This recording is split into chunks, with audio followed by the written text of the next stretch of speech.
Este ejercicio es un ejercicio completo de cálculo de campo gravitatorio, donde también se pide calcular la fuerza sobre una masa que se coloque en el punto C, en el que previamente se ha calculado dicho campo, y luego se hace un estudio energético, calculando también el potencial en el punto C, así como la energía cinética, la energía potencial de una masa M3 que se coloque en ese punto C, y por último, el trabajo necesario para trasladar la masa M3 desde el punto C hasta el punto 0,0 y discusión de la espontaneidad o forzosidad del proceso.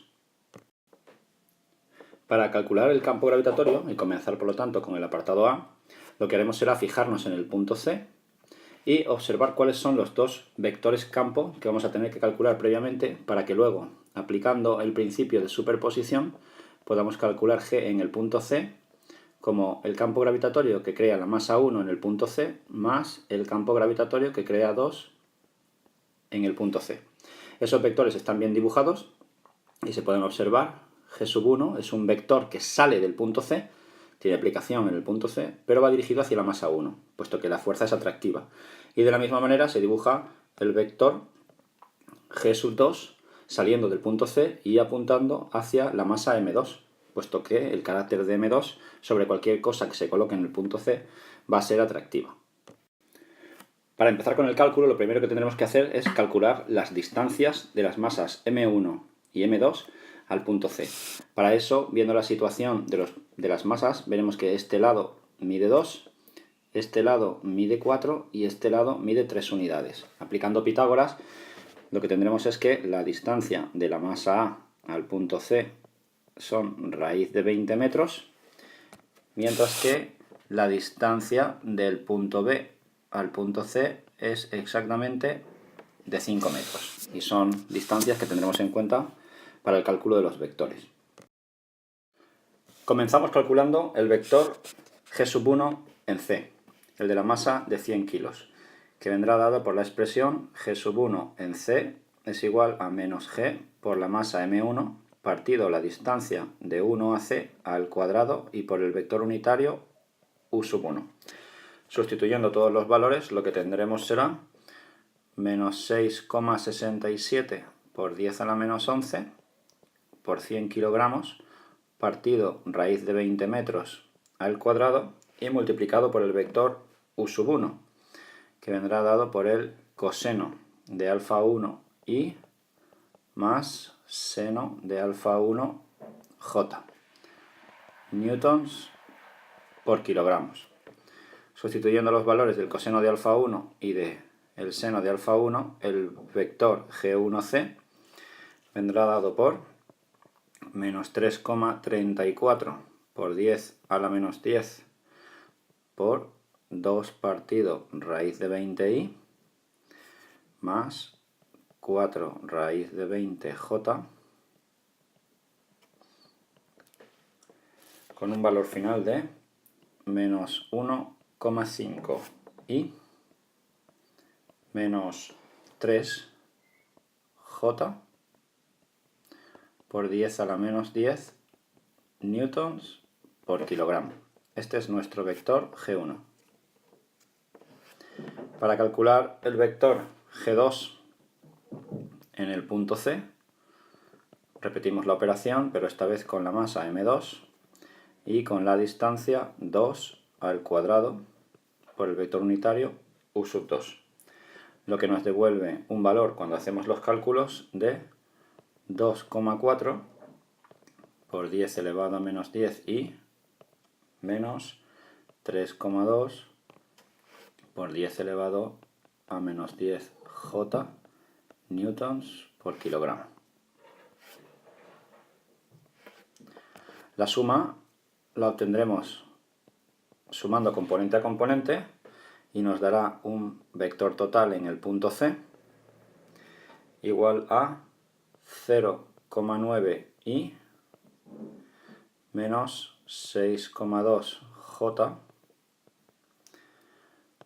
por 10 a la menos 10 newtons por kilogramo. Este es el que se llama el vector intensidad de campo en C y que tiene un módulo que se calcula por Pitágoras de 6,26 por 10 elevado a menos 10 newtons por kilogramo o metro por segundo al cuadrado. Veamos cómo hemos razonado para calcular los vectores u1 y u2. El coseno de alfa 1 va a ser el coseno de este ángulo que estamos marcando, alfa 1, que resulta ser por semejanza de triángulos igual que este. El coseno de alfa 1, pues, será el cateto contiguo partido por la hipotenusa. El cateto contiguo resulta ser exactamente 2 y la hipotenusa raíz de 20. Con la salvedad de que este cateto es positivo, lo hemos hecho bien, sí. 2 partido raíz de 20 y el seno 4, el cateto opuesto, partido la hipotenusa, raíz de 20. 4 partido raíz de 20, j. Para calcular el coseno y el seno de alfa 2, que ponemos en azul como alfa 2, tendremos en cuenta que es igual que este ángulo de aquí, alfa 2. Los lados de este triángulo rectángulo que forma alfa 2 son 3, 5 y también 4. En este lado la salvedad es que el lado 3 es negativo, puesto que partimos de la masa hacia la izquierda. Por lo tanto, cuando escribimos u2 como coseno de alfa 2i más seno de alfa 2j, escribimos el coseno de alfa 2 como menos 3 partido 5 menos 0,6i y el seno de alfa 2 como 4 partido 5 0,8j. Una vez que ya hemos calculado el campo gravitatorio que generan 1 y 2 en el punto C, calcular la fuerza que M1 y M2 generan sobre una masa M3 que se coloque en C, lo calcularemos de una manera muy sencilla multiplicando la masa M3 por el campo gravitatorio que 1 y 2 generan en C. De esta forma, el cálculo será inmediato, puesto que F de las masas M1 y 2 en el punto C sobre M3 será igual a la masa M3, que son 10 kilogramos, multiplicado por el valor del campo, que es 0,9i, menos 6,2j por 10 elevado a menos 10 newtons por kilogramo, que nos devuelve un vector de 0,9i menos 6,2j por 10 elevado a menos 9 newtons. Y esta es la solución solicitada. Desde el punto de vista energético, lo que vamos a hacer ahora es calcular el potencial gravitatorio que generan M1 y M2 en el punto C. Para eso aplicamos también el principio de superposición, teniendo en cuenta que lo que sumamos ahora no son vectores, sino números, y que por lo tanto el potencial en el punto C será el potencial energético generado por 1 en C más 2 en C. De esta manera escribimos las ecuaciones Gm1 distancia de 1 a C menos Gm2 distancia de 2 a C, y haciendo los cálculos tenemos menos 6,67 por 10 a la menos 11 por 100 kilogramos partido raíz de 20 más 150 partido por 5, y las unidades serán julios por kilogramo. De esa manera el potencial en el punto C vendrá dado por el número menos 3,5 por 10 a la menos 9 julios por cada kilogramo. Una vez tenemos este número, que es muy fácil de conseguir, lo que hay que hacer es interpretarlo. Y lo interpretamos diciendo que este número nos indica la energía que hay que aportar a cada kilogramo de masa para separarla desde el punto C hasta el infinito. Lo escribimos para que quede bien claro. Ahí lo tenemos bien enunciado. El valor que acabamos de calcular significa que para trasladar una masa cualquiera desde el punto C hasta el infinito lejos de la atracción de M1 y M2, donde no se noten estas atracciones, se van a necesitar exactamente 3,5 por 10 a la menos 9 julios por cada kilogramo de masa que se quiera trasladar. Y por supuesto, por ser el campo atractivo y querer alejar esta masa hasta el infinito, pues necesitaremos hacer una fuerza en contra del campo, por lo que el proceso será forzado. Si ahora queremos calcular cuál sería la energía potencial que en el punto C tendría la masa M3 debido a la acción de 1 y 2, lo único que tenemos que hacer es multiplicar la masa M3 en kilogramos por el potencial que generan 1 y 2 en el punto C, que venía dado en julios por kilogramos. Y ese resultado, que será un resultado escalar, vendrá dado por 10 kilos por menos 3,5 por 10 elevado a menos 9 julios por cada kilogramo, y nos dará por lo tanto un valor de la energía potencial en C de la masa M3 de menos 3,5 por 10 elevado a menos 8 julios.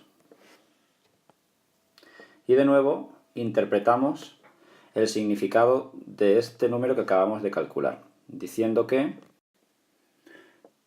la energía potencial hallada de menos 3,5 por 10 a la menos 8 julio se corresponde, con sentido positivo, con signo positivo, con la cantidad de energía que habría que aportar a M3 en contra del campo gravitatorio para alejarla desde C hasta el infinito. Es decir, si quiero sacar a M3 de ese punto y alejarla de M1 y M2, puesto que el campo es atractivo, el proceso será forzado, necesitaríamos aportar una energía de 3,5 por 10 a la menos 8 julios.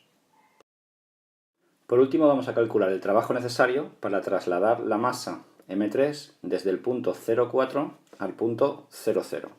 Tenemos los ejes, tenemos la masa M1, tenemos la masa M2, tenemos la masa M3 en el punto 0,4 y lo que queremos hacer es trasladarla al punto 0,0.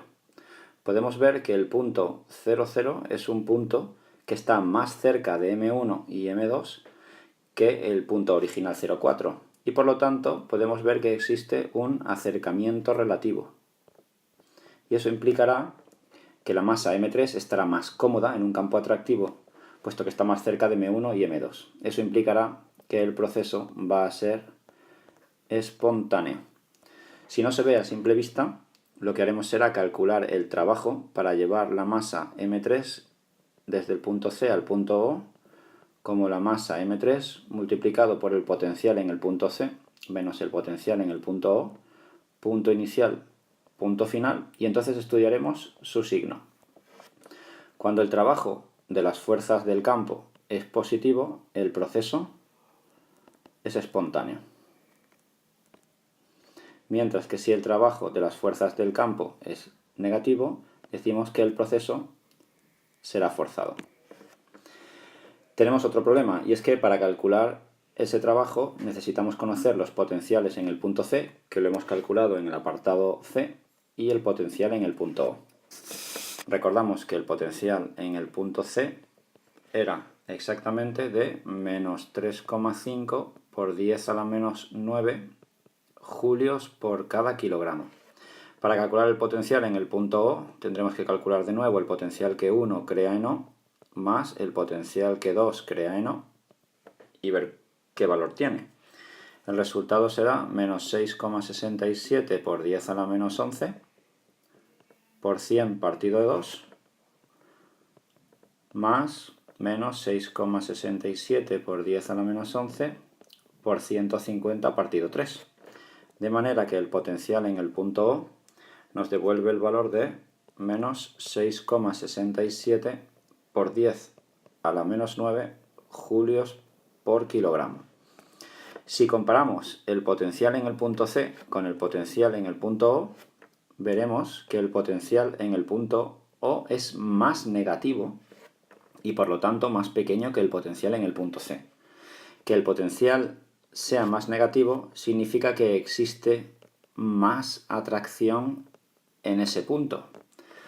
Puesto que estamos más cerca de las masas, aquí se puede ver en el dibujo, estamos más cerca de las masas y por lo tanto la atracción gravitatoria será más fuerte, más intensa.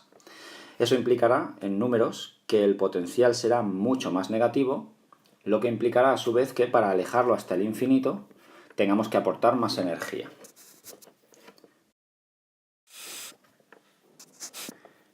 Hacemos el cálculo, pues, del trabajo de las fuerzas del campo para pasar la masa M3 del punto C al punto O como el producto de la masa M3 por el potencial en C menos el potencial en O. Aplicando los valores que ya sabemos, 10 kilogramos para la masa M3, el potencial en C, que es menos 3,5 por 10 a la menos 9, y restándole el potencial en O, que es menos 6,67 por 10 a la menos 9, obtendremos un valor para ese trabajo de las fuerzas del campo para trasladar la masa M3 del punto C al punto O, exactamente de 3,17 por 10 elevado a menos 8 julios. Puesto que el trabajo, como hemos dicho antes, ha salido una cantidad positiva, eso implicará que la masa M3 está más cómoda en el punto O que en el punto C, y por lo tanto el proceso debe ser un proceso espontáneo que no nos cueste nada de energía. Y con este último comentario damos por concluido el ejercicio tipo.